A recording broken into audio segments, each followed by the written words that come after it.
Donc je rappelle dans cette activité comment reconnaître, voilà, placer un nombre complexe dans un repère cartésien. Les nombres complexes que vous voyez là sont donnés en...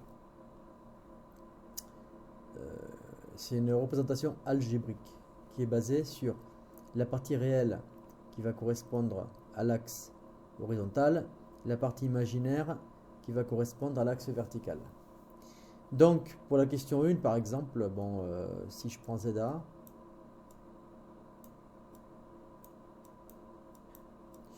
le point A, je vois qu'en horizontal, j'ai 3 et en vertical, j'ai 2.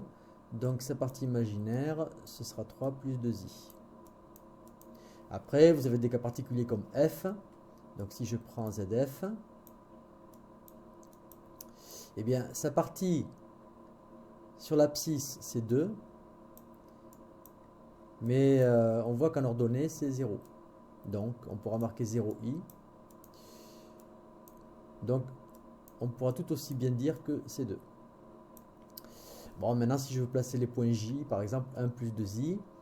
Donc, en abscisse, on va avoir 1. En ordonnée, on va avoir 2. Donc, J va se retrouver ici. Donc là, on a J. Donc, ensuite, par exemple, L, par exemple, 6 moins I. On a 6 en ordonnée. Et quand il n'y a rien, c'est comme si vous aviez 1. Donc, c'est 6 et moins 1. 6 et moins 1. Vous avez le L qui vient là. Bon, ce cas particulier du S aussi, il faut penser à distribuer.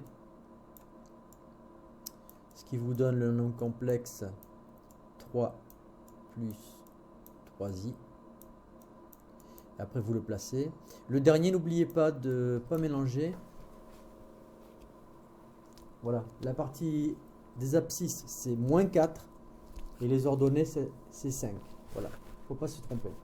Très bien. Je vous laisse faire le reste tout seul. J'ai rappelé les principes fondamentaux de l'activité 1.